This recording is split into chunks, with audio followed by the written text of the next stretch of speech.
मंगलम गौतमोगड़ी मंगलम कुंदकुंदाद्यो जैन धर्मोस्तु मंगलम सर्वमंगल मांगल्यम सर्वकल्याणकारकं प्रधानं सर्वधर्माणां जैनं जेतु शासनम।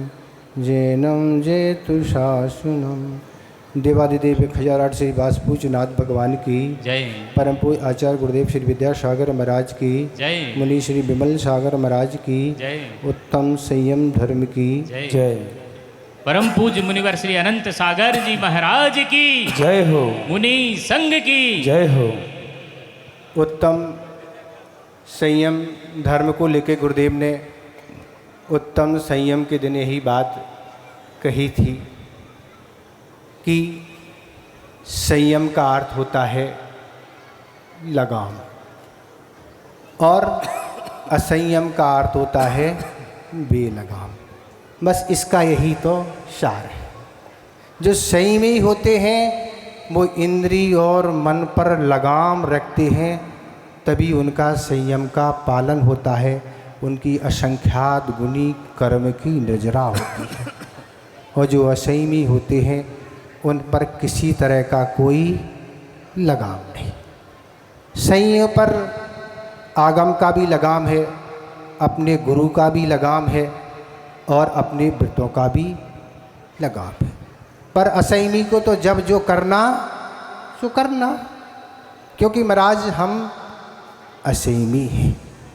पर आगम को देखेंगे घर उठा के तो केवल महाव्रतों और अणुवृत्तियों का ही संयम नहीं होता है, जो महावृत्ति और अणुवृत्ति के अलावा भी जो होते हैं उनका भी कुछ संयम हुआ करता है।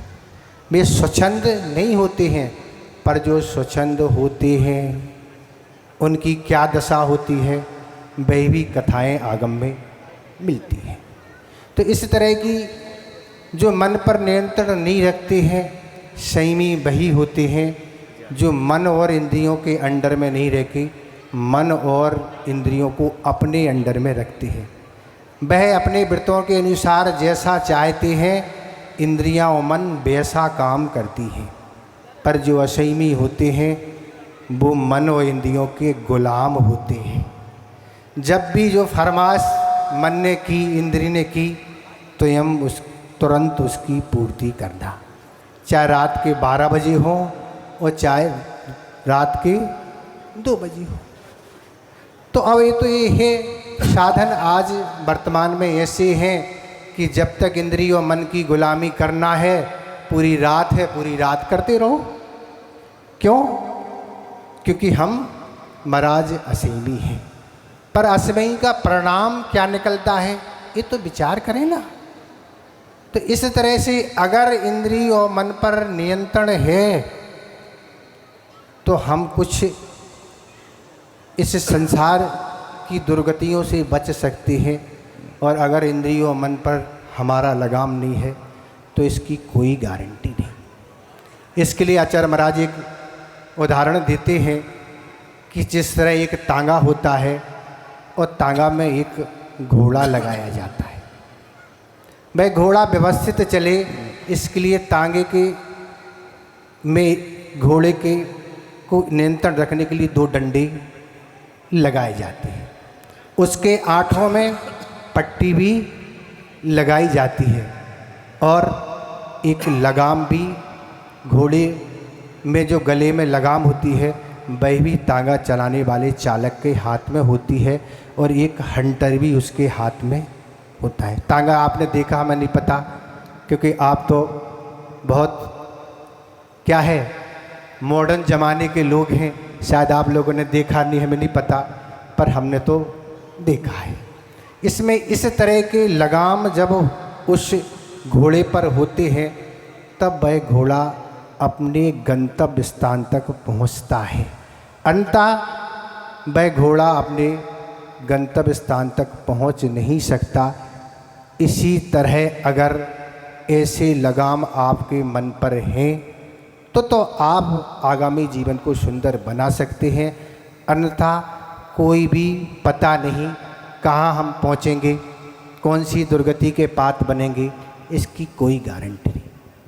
तो इसलिए दोनों जो डंडे लगे हैं जिससे घोड़ा उस तांगे से बाहर ना हो सके, पट्टियाँ किस लिए लगी हैं कि आजू बाजू झांके ना, अगर वो आजू बाजू झांकेगा तो वो चल ही नहीं पाएगा। और लगाम इसलिए है कि जिस दिशा में वह चालक उसको ले जाना चाहता है उस दिशा में वह घोड़ा चले। और हंटर इसलिए है कि लगाम के बाद भी वह नियंत्रण में नहीं है तो चावों को हंटर के माध्यम से उसको नियंत्रण में किया जाता है। इसी तरह इस संयमी की स्थितियाँ होती हैं। अगर संयमी का जीवन भी अगर मनो इंद्रिय में लगाम नहीं है, उसका गुलाम बन गया तो उसका संयम रह नहीं सकता। और संयम जब नहीं रहेगा तो फिर संयमी और असंयमी का कोई भेद नहीं रहता। तो इस तरह की मन की गुलामी में लगे हुए हैं। आचार्य महाराज यही कहते थे कि लोग यही कहते हम किसी के गुलाम नहीं हैं महाराज, हम किसी की गुलामी नहीं करते हैं। पर कभी आपने सोचा कि मन और इंद्रिय की गुलामी में हम 24 घंटे लगे हैं और हम कह रहे हम कोई गुलामी नहीं करते किसी की? तो इन शब्दों को परिवर्तन करना होगा, इस मान्यता को समाप्त करना होगा। जब आप मनो इंद्रियों को नियंत्रण कर लेंगे तब हम ये मानेंगे कि आप गुलामी से रहित हो चुके।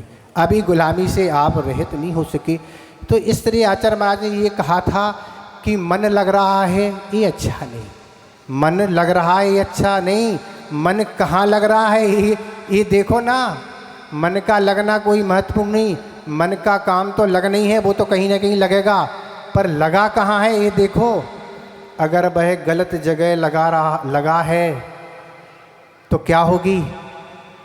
वही दशा होगी जो उस घोड़े की होती है कि घोड़ा अगर वह नियंत्रण में नहीं है तो किससे टकराएगा, किसके हाथ पैर तोड़ेगा, किसका सिर फोड़ेगा और कहाँ जाके किस खाई में गिरेगा। और जो उस घोड़े पर सवार लोग हैं उनकी भी वही दशा होगी, कहाँ वह गिरेंगी।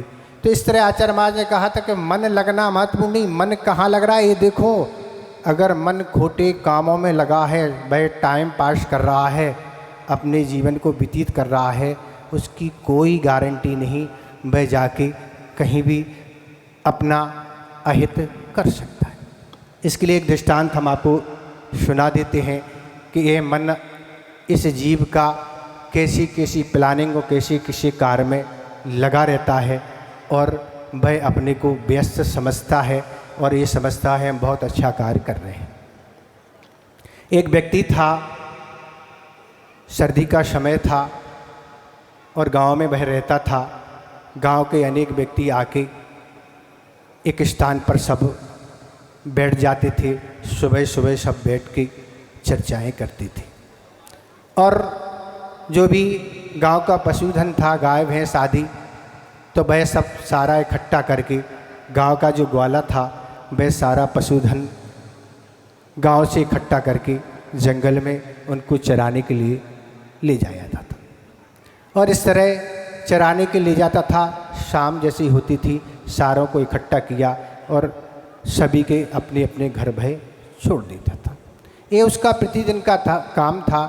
पर जो व्यक्ति बाहर बैठते थे एक स्थान पर, और वह उसमें से एक व्यक्ति ने एक दिन एक दृश्य देखा कि एक भैंस है और एक भैंस है, उस भैंस के सींग ऐसे मुड़े हुए हैं और मुड़े हुए हैं। वह उस भैंस को देख रहा था। देखते देखते उसके मन में विचार आया कि इसके सींग बहुत अच्छे लग रहे हैं और उसके अंदर विचार यह आया कि हम अपनी गर्दन को इन दोनों सींगों के बीच में अगर डाल देंगे तो ये फंस जाएगी कि नहीं। ये वह उसने विचार किया और वह गाय भैंसें जंगल चली गई। शाम को फिर आई, फिर उसी ने फिर उस भैंस को ही देखा। गाय भैंसें तो अधिक थी पर उसकी दृष्टि तो वहीं गई। फिर वह सोचता है कि ये सिर हमारा जाएगा कि नहीं, गला हमारा फंसेगा कि नहीं। और वह ये प्रतिदिन का उसका ये काम था। सुबह जब निकलना वही देखना, वही सोचना, शाम को वापस होना जब यही सोचना, यही उसका कार्य चलता था। ऐसा करते करते बहुत समय निकल गया। एक दिन पूरी गाय भैंसें वापस जंगल से आ रही थी और उसने सोचा आज दिन अच्छा है, बहुत समय हो गया ना, और उसने अपनी गर्दन जाके उन दोनों सींगों के बीच में डाल दी। और जैसी डाली, अब जो भी भैंस थी वह चक्कर लगाने लगी, वह घबरा गई और जो भी गाय भैंस थी वो भी अलग हट गई। गांव के लोग इकट्ठे हो गए, बड़ी चिंता व्यक्त करने लगे और उसके परिवारजन भी आ गए। वह भैंस बराबर निरंतर घूम रही है और उसकी गर्दन और व्यक्ति फंसा हुआ है, बहुत चक्कर लगा रही। गांव के लोगों ने प्रयास किए पर वह प्रयास सफल नहीं हुए। धीरे धीरे जो भी योग्य व्यक्ति थे उनको बुलाया गया और उस भैंस को रोककर उस व्यक्ति को निकाला गया। निकालने के बाद उसको यथास्थान उसके घर ले जाया गया और उसको हवा आदि करके पानी पिला के और भी पेय ठंडे आदि पेय पदार्थ के 2-3 दिन में उसको व्यवस्थित जो भी मूर्छित हुआ था उसको कर लिया गया। और करने के बाद जब पूर्ण स्वस्थ हो गया, अच्छे से बातचीत करने लगा, भोजन करने लगा, सारी वार्तालाप अच्छी करने लगा, तब उसके पिता ने एक दिन पूछा आखिर तुमने ये काम क्यों किया, क्या इसमें प्रयोजन था? अब इसकी मत पूछो, आप क्यों किया, इच्छा थी कर लिया, पर तुमने सोचा नहीं, करने लिए पहले सोचती तो। आप कह रहे सोचा नहीं भैया, 2 महीने लग गए। कितने लग गए? 2 महीने से मैं सोच रहा हूँ कि आज डालूँ कि कर डालूँ, इसमें हमारे 2 महीने निकल गए। तुम कह रहे सोचा नहीं। तो एक तो ये दृष्टांत है, इस तरह व्यक्ति अपने जीवन में कितने कार्य करता है जिसमें कोई भी प्रयोजन होता नहीं, निष्प्रयोजन ही होते हैं और सिर्फ पाप को कराने वाले ही होते हैं। पर संयमी जो होते हैं वो इस तरह का कोई काम नहीं करते जिसमें हमारा समय इन्वेस्ट हो पर लाभ कुछ होने वाला नहीं है। इस तरह के अनेक आपको दृष्टांत सुनने मिल जाएंगे, पर जीवन में उनसे शिक्षा लेने वाले कम होंगे जो इसी तरह की स्थितियाँ देखते हैं पर अपने जीवन को कभी भी अच्छा नहीं बना पाते। तो इस तरह की गुलामी, संसारी प्राणी रात दिन लग रहा है, मन कहाँ लग रहा है उसको देखो भैया।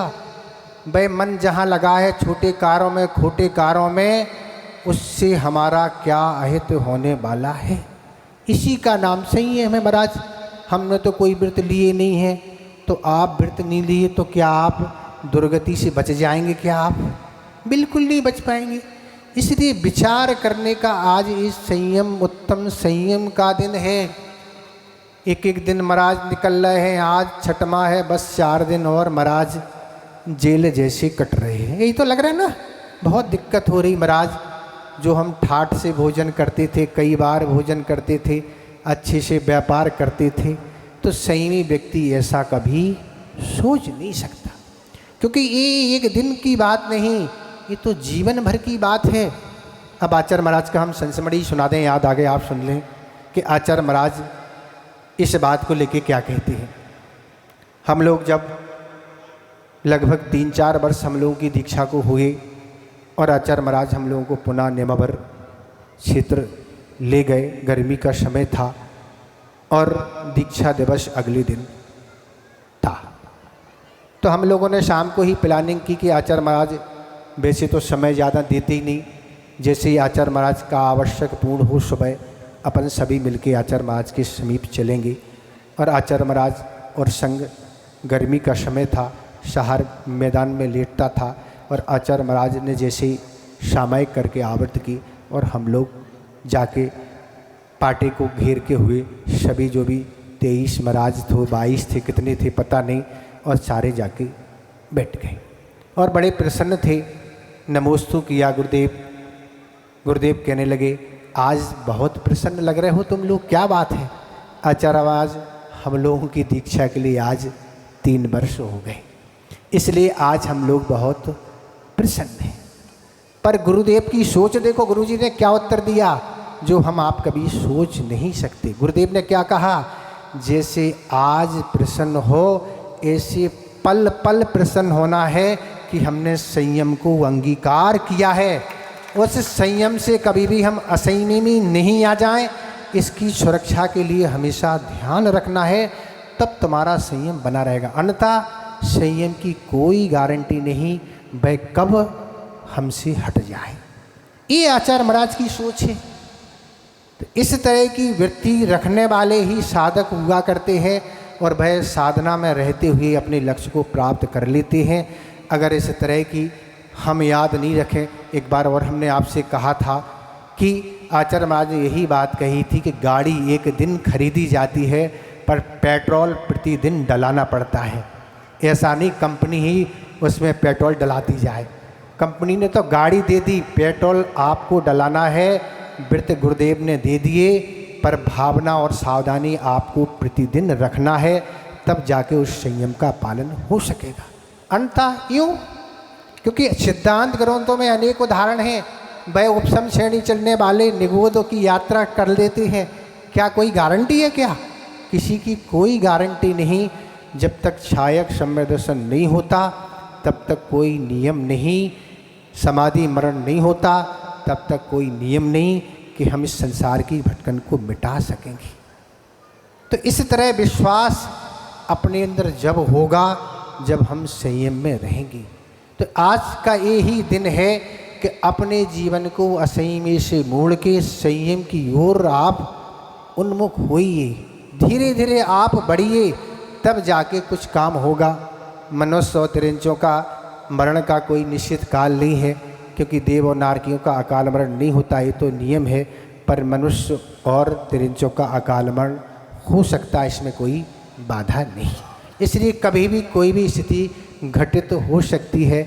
आज का ज़माना तो बहुत खतरनाक है, वाहनों की स्पीड बहुत है, धोखेबाजी बहुत है, लूट मार और भी तरह तरह के लोग आज हैं, तो कभी भी धोखा कर सकते हैं। वह धोखा आपके साथ घटित ना हो, उससे पहले आप अपने जीवन को संयमित बना लें। नहीं तो क्या होगा, शरीर का बीमा तो बनवा रहे हैं और सारी सुरक्षा है, घर का बीमा, वाहन का, सबकी सुरक्षा निरंतर हम करते जा रहे हैं, पर इस आत्मा की सुरक्षा के लिए हमने कोई कवच लगाया क्या? किया, सोचा? नहीं महाराज, हमने कुछ सोचा ही नहीं। नहीं सोचा तो नहीं सोचो, फिर क्या होगा? फिर वही एक श्वास में 8-10 बार, और क्या होगा? या वही नरक का एक मैदान है। गाड़ी के लिए तो आपके बहुत सारे शोरूम हैं और सर्विस स्थान है, वहाँ आप धुलाई कर लेते हैं, पर इसकी धुलाई के लिए तो एक ही स्थान है, वह नरक। वहाँ ही इसकी धुलाई होती है और कोई वाला धुलान स्थान नहीं है। जहाँ एक सर्विस सेंटर है, बड़ा काफ़ी मैदान है, जिसमें आप अच्छे से खेल सकते हैं, कूद सकते हैं, मारपीट कर सकते हैं, स्थान की कोई कमी नहीं। यहाँ के फिर भी स्थान छोटे हो सकते हैं। अगर असंयमी हैं तो इसी लिए तैयार आप रहो। आपका टिकट कहाँ, अगर इस तरह के खोटे परिणामों में लगे हैं तो वहीं आपको पहुँचना है। और अगर जो संयमी हैं, अगर उनका गुरुस्थान 5वां, 6वां, 7वां है तो उनका भी निश्चित स्थान है, वह भी वैमानिक देवों में ही उत्पन्न होना है, उनका भी रिजर्वेशन पक्का है। सबका अपना पक्का है, जिनके जैसे परिणाम व जिनकी जैसी आयु है। तो इस तरह ये पर्व इसलिए हैं, इस समय काटने वाले नहीं। महाराज एक दिन कट गया है, एक वर्ष, अब अगली वर्ष आएगा, ये तो कट जाएंगे। आचार्य महाराज ने यही कहा था, समय तो भैया कट जाता है पर कर्म नहीं कटते। समय तो कट रहा है, पर अगर कर्म कट रहे हैं, कर्म की निजरा हो रही है, तो वह दिन आपके सार्थक हैं, नहीं तो यूँ चला जाएगा। तो इस तरह से अपने जीवन को अगर सुंदरता बनाना है तो यही संयम की दिन है। हम तो भैया इतना ही सब कुछ समझते हैं, ज़्यादा पढ़े लिखे हैं ना, हमारा ज़्यादा स्वाध्याय है ना, हमको ज़्यादा कुछ अनुभव है। इतने ही अनुभव है, गुरुदेव ने जो कुछ बताया है हम आपके समझ हमने रख दिया। एज यू लाइक, आपको जो पसंद हो सो आप करें। अगर अपने जीवन को आप संयम से जोड़ते हैं, फिर आप यही सोचेंगे कि हमने इस संयम को लेने में बहुत देर कर दी महाराज, हम पहले इसको ग्रहण कर लेते तो बहुत अच्छे रहते, पर हमने देर कर दी। यही आप सोचेंगे, कभी ये नहीं सोचेंगे नहीं हमने बहुत जल्दी कर दी, हम बुढ़ापा हो आ जाता तब हम करते। बुढ़ापे का कोई भरोसा है आपको क्या? आपके केवल ज्ञान में झलका हो तो बात अलग है, हमें तो पता नहीं, हमें तो केवल ज्ञान नहीं है ना, आपको हो तो पता नहीं। तो इस तरह की स्थिति बनाएं, जो संयमी बन सके हैं उनको भी सुरक्षा रखना है, उनको भी जीवन अच्छा बनाना है। तो इस तरह से सब आगे बढ़ते जाएंगे। एक दृष्टांत के माध्यम से अपने विषय को पूर्ण करेंगे कि एक व्यक्ति था, वह गरीब था और वह प्रतिदिन नदी में नाव चला के, और जो भी व्यक्ति नदी से पार होना चाहते थे उनको बैठा के उनसे धन लेके अपने परिवार का पोषण करता था। जो भी कुछ आय होती थी परिवार से उसका चलता था। प्रतिदिन का यही कार्य था, सुबह जाना और शाम को अपना कार्य करके वापस आ जाना। और एक दिन वह जब पहुंचा नदी के किनारे, देखा कि अभी सूर्य उदय होने में कुछ देरी है, इसलिए वह जाके नाव पर बैठ गया। और बैठ गया, पर बैठते हुए उसने देखा कुछ पास में कुछ दिखाई दे रहा है, उसमें कुछ कीमती चीज़ सी लग रही है। और वह जाके नाव से उतर के गया, थैला, उसको इस थैले में कुछ वस्तु रखी मिली, वह थैला उठा के नाव पर लाया और वह एक एक वस्तु उसमें से निकाल रहा है। और निकालते समय उसको लगा ये थैले में पत्थर भरे हुए हैं, और वह एक एक पत्थर को निकाल रहा है और नदी में फेंकता जा रहा है। और फेंक रहा है, लगभग थोड़ी मात्रा में ही वस्तु बची हुई है, पर जैसे ही सूर्य की किरणें निकलती हैं और उस वस्तु पर जैसी पड़ती हैं वह वस्तु चमकने लगती है। अरे चमक रही है ये तो वस्तु, और वह अब फेंकना बंद कर देता है और लगता है ये कोई कीमती वस्तु है। और जो वस्तु बची हुई थी मैं सारी वस्तु को लेके एक जौहरी के पास जाता है और जौहरी को दिखाता है, और जौहरी कहता है इसके बदले में हम तुम्हें इतना धन देंगे। और वह धन की मात्रा सुन के सोचता है मैं कितना बड़ा मूर्ख हूँ, कितनी कीमती चीज़ इसमें भरी पड़ी थी, सारी की सारी हमने उस नदी में बहा दी। पर इतनी थोड़ी बची हुई है, इसकी भी हमें कितनी कीमत मिल रही है। हम तो 50 पैसे और 1 रुपये में ही पैसा लेके यात्रियों को नदी से पार करते थे, और जीवन में हमारा कितना श्रम कठिनाई थी, पर इससे तो हमारा माला माल हो गया, करोड़ों अरबों रुपए मिल गए। और अगर वो भी होता जो वस्तु हमने नदी में फेंक दी तो हमारे पास क्या हम धनाढ़ता होती, पुण्य से ऐसी वस्तु मिल गई। ठीक इसी तरह मनुष्य पर्याय भी बहुत कीमती रखती है। बहुत पुण्य से यह मनुष्य पर्याय मिली है जिसको हम विषय कषाय और पापों में निरंतर खोते चले जा रहे हैं और अपने को भाग्यशाली समझ रहे हैं। महाराज हम बहुत भाग्यशाली और पुण्यशाली हैं, हम बहुत अच्छा काम कर रहे हैं। पहले तो अच्छे और बुरे की आप परिभाषाएं सीखें कि अच्छा क्या है और बुरा क्या है। ये तो आपको ग्रंथों से आगम से सारी चीज़ें मिलेंगी। तो अपने जीवों को अगर सुंदर आपको बनाना है तो अपने जीवन को संयम की लगाम से आप जोड़ें, आगम की लगाम से जोड़ें, और अपने जीवन को बहुत अच्छा आप बना सकते हैं। केवल अपनी प्रशंसा में हम भूलते जा रहे हैं। घाटोल बहुत आगे है, बहुत आगे है, इन चीज़ों को नहीं। आचार्य महाराज ने यही बात कही थी कि प्रशंसा करने से विकास हमेशा रुक जाता है। प्रशंसा करेंगे तो सामने वाले की यही थिंकिंग बन जाती, हाँ हम तो बहुत अच्छे हैं, हम में कोई बुराइयाँ नहीं है। इस बात को नहीं सोचना, हमें आगे अभी तक कितना आयाम बढ़ना है, अपने जीवन को कैसा बनाना है, इसमें आप गति दें और अपने आगामी जीवन को सुंदर बनाएं। इतने ही हम पर्याप्त समझते हैं। अहिंसा परमो धर्म की।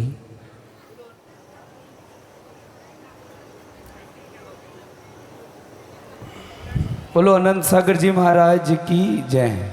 संयम सौरभ साधना।